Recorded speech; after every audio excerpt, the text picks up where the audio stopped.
수치심이 깊은 사람과의 연애는 생각보다 훨씬 복잡합니다. 겉으로는 조용하고 예민하고 상처가 많은 사람처럼 보일 수 있습니다.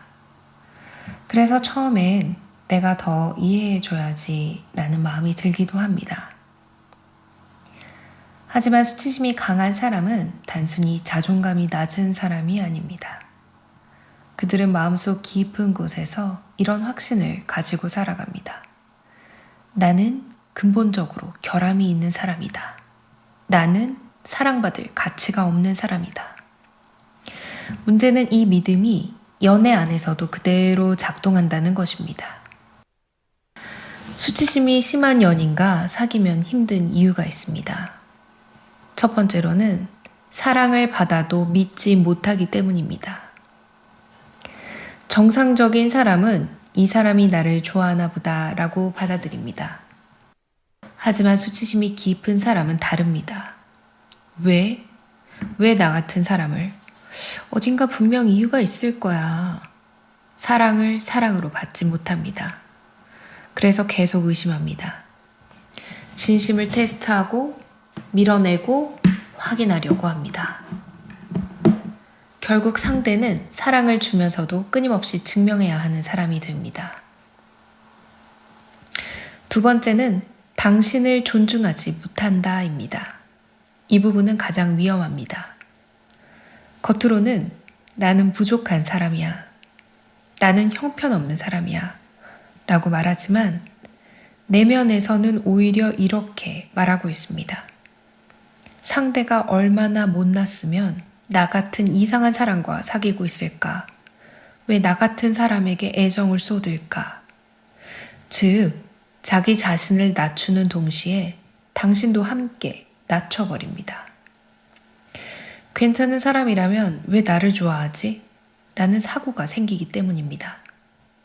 그래서 은근한 하대가 시작됩니다. 무시하는 말투, 당연한 희생 요구, 감정적인 착취, 상대의 가치를 깎아내리기. 본인은 그렇게 행동하면서도 심지어 자각하지 못하는 경우도 많습니다. 하지만 관계 안에서는 분명히 느껴집니다. 사랑받는 게 아니라 소모되고 있다는 느낌입니다. 세 번째 이유는 친밀해질수록 공격성이 올라가기 때문입니다. 수치심이 큰 사람은 가까워질수록 더 불안해집니다. 왜냐하면 친밀함은 자신의 결함이 들킬 가능성이 커지는 일이기 때문입니다. 그래서 가까워질수록 갑자기 차갑게 굴고 비난하고 도망가고 일부러 관계를 망치기도 합니다. 버림받기 전에 내가 먼저 망쳐버리자. 이런 심리가 있죠. 그래서 사랑이 깊어질수록 관계는 더 불안정해집니다. 네 번째 이유는 죄책감이 아니라 방어가 먼저 나온다입니다. 상처를 줬을 때 건강한 사람은 미안함을 느낍니다. 하지만 수치심이 깊은 사람은 내가 나쁜 사람이라는 걸 들켰다. 내가 못난 인간이라는 걸 들켰다. 라는 공포가 먼저 올라옵니다. 그래서 사과보다는 변명, 회피, 분노, 책임 전가가 먼저 나옵니다. 문제를 해결하는 것이 아니라 자기 수치심을 막는 것이 우선이 됩니다. 다섯 번째 이유는 결국 당신까지 무너지게 만들기 때문입니다. 이 관계가 무서운 이유는 상대 자체에 있는 것이 아닙니다. 내가 변하기 시작한다는 것입니다. 처음에는 수치심이 강한 연인을 도와주려고도 했고 연민을 느끼기도 합니다. 그래서 어느 순간 내가 더 참게 되고 내가 더 설명하게 되고 내가 더 조심하게 되고 내가 점점 작아집니다. 그리고 어느 날 문득 깨닫습니다. 왜 내가 이 관계 안에서 눈치를 보고 있을까? 그때는 이미 자존감이 꽤 많이 깎여 있는 경우가 많습니다. 물론 인간 누구에게나 수치심이 존재합니다. 그리고 스스로 내면에 상처가 있고 수치심이 있다는 것을 자각하고 이를 극복할 수 있는 사람들도 꽤 있습니다. 중요한 건 상처가 있는 사람이 아니고 상처를 책임지는 사람인가입니다. 누구나 상처와 수치심이 있습니다. 문제는 상처, 수치심 그 자체가 아닙니다. 그것을 이유로 타인을 소비하는 사람인지가 중요합니다. 수치심이 깊어도 자기 문제를 인정하고 치료하려고 하고 책임지려는 사람이라면 다릅니다. 하지만 나는 원래 이런 사람이야 라고 하면서 당신을 감정 쓰레기통처럼 사용한다면 그것은 사랑이 아닙니다. 자기 자신을 사랑하지 못하는 사람이 당신을 제대로 사랑하는 경우는 드뭅니다. 그리고 더 정확히는 자기 자신을 혐오하는 사람은 결국 가장 가까운 사람에게 그 혐오를 흘려보냅니다. 연애는 구조입니다.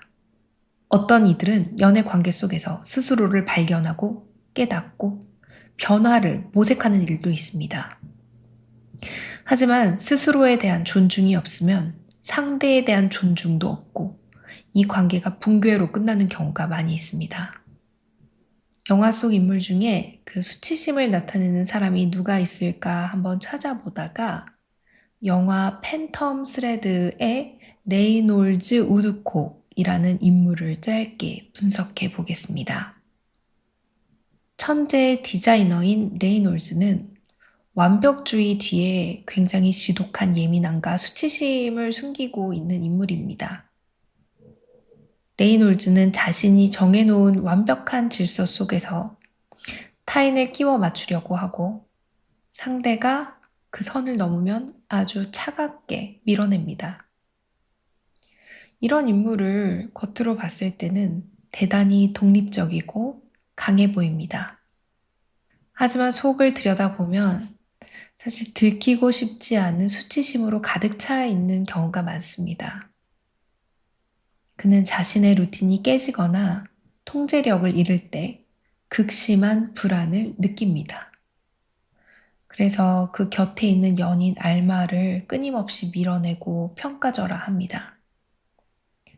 이런 유형의 연인들을 만나게 되면 굉장히 하대당하는 듯한 느낌을 받을 것 같다는 생각을 했습니다. 그는 성공한 예술가임에도 불구하고 내면에는 여전히 어머니에 대한 인정을 갈구하는 아이가 들어 있습니다. 어머니의 흔적에 대한 강한 그 갈구가 느껴지는 대목이 종종 영화에서 보이는데 여하간 이 남자의 어린 시절의 애착 형성의 문제인지는 모르겠지만 자신의 완벽함이 조금이라도 훼손되면 스스로를 결함 있는 존재로 여기기 때문에 굉장히 강박적인 태도로 대하고 주변 사람들도 통제하려고 합니다. 은근한 하대와 무시가 사실 이 남자한테는 기본값입니다. 기본값.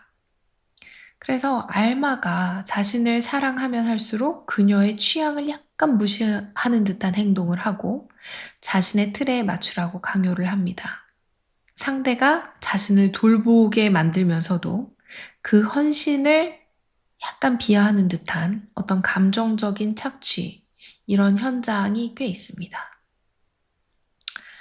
그래서 내 세상의 규칙을 따르라는 어떤 무언의 압박이 이 영화를 보는 내내 느껴집니다. 그래서 일례로 레이놀즈는 아침 식사 자리에서 차 마시는 소리조차 견디지 못합니다.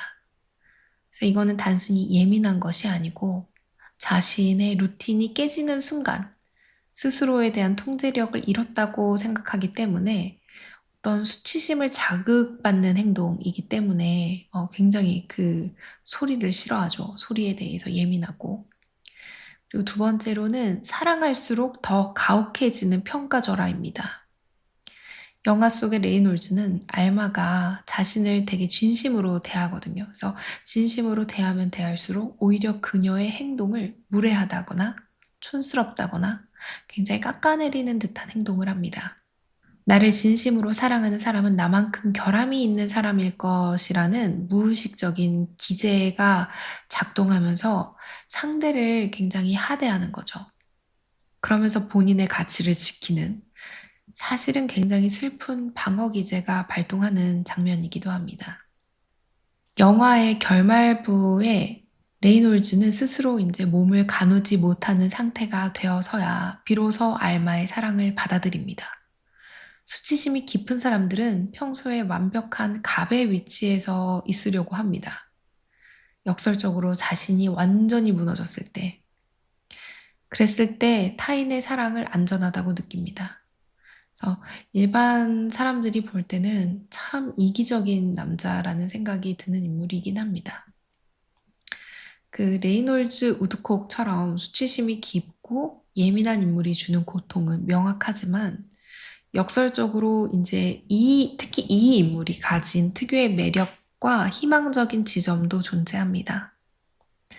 그 레이놀즈가 가진 그 매력의 첫 번째는 아무래도 지독한 진정성과 순수성이 있다는 것입니다. 수치심이 깊은 사람들은 적당히 타협하거나 포장하는 법을 잘 모릅니다. 그래서 굉장히 레이놀즈가 옷을 만드는데 집착을 하죠. 그리고 이들은 자신이 가치 있다고 믿는 대상이나 사람에 대해서는 놀라울 정도로 순수한 진심을 가지고 있고 되게 집착적인 면이 있습니다.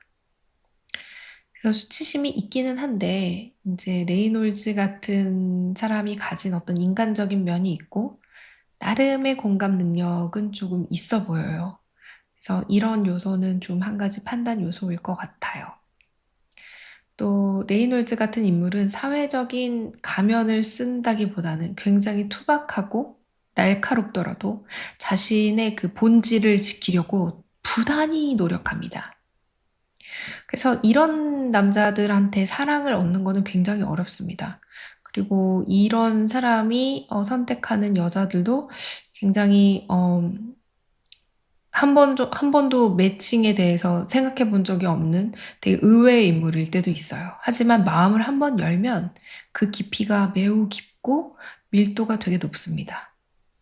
근데 이제 그 예민함이 가지고 있는 단점도 반드시 있지만 장점도 또 있잖아요. 그래서 그 아름다움에 대한 통찰에 대한 예민함이 이 인물한테는 있는 거죠.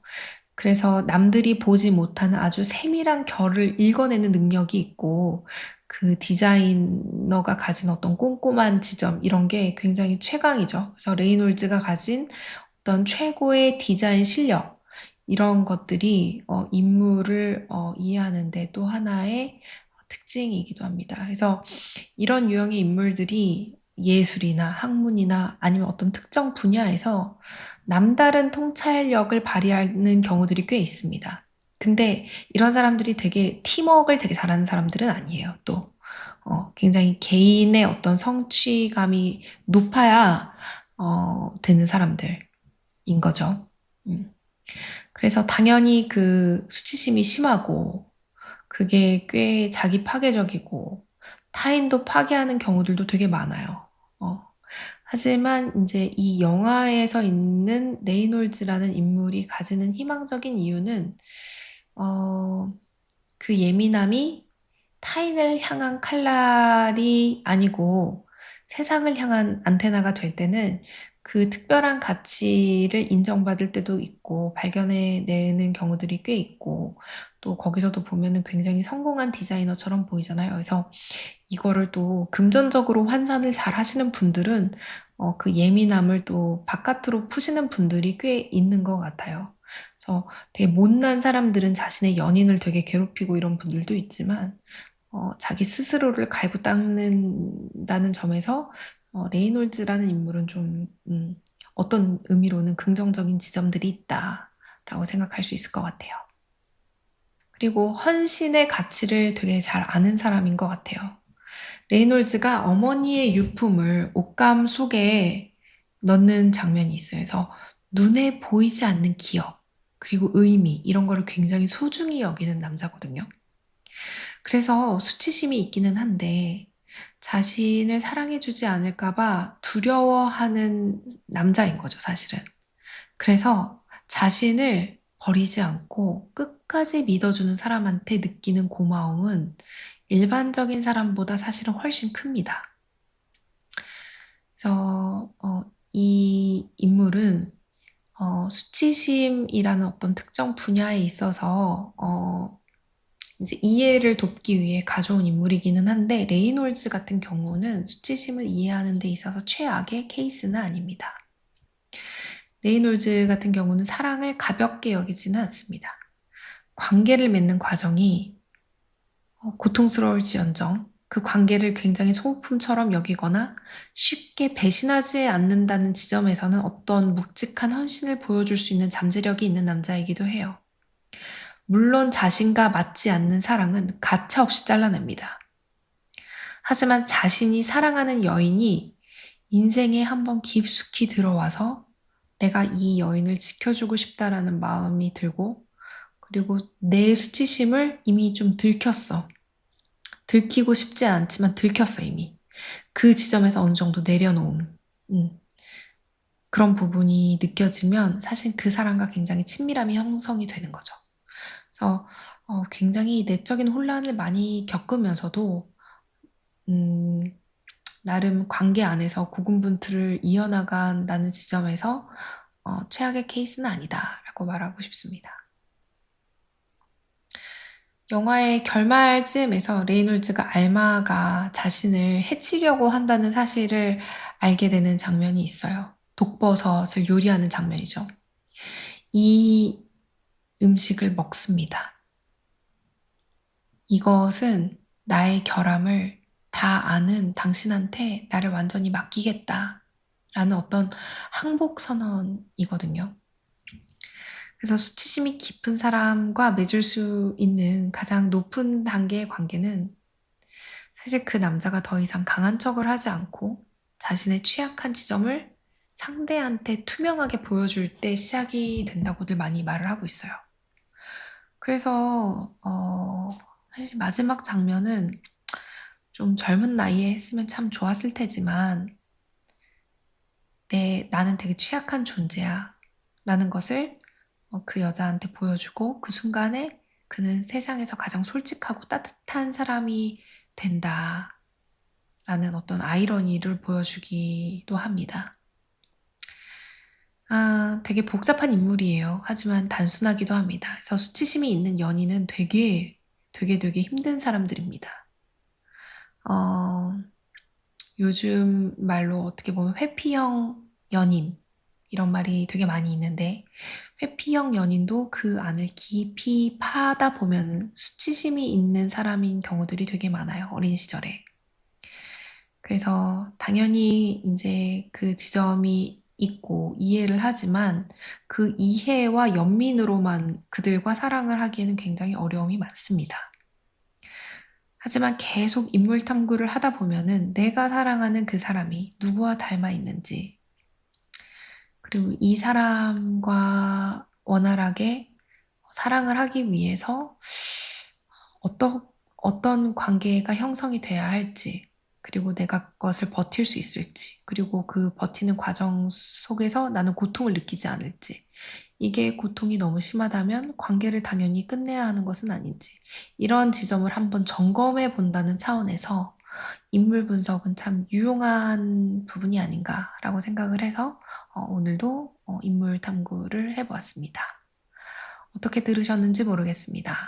각자의 연인이 갖고 있는 어떤 수치심이 있고 그 수치심의 깊이에 따라서 나타내는 행동도 굉장히 다를 것 같아요. 어떠신지 댓글로 의견을 남겨주시면 참고하도록 하겠습니다.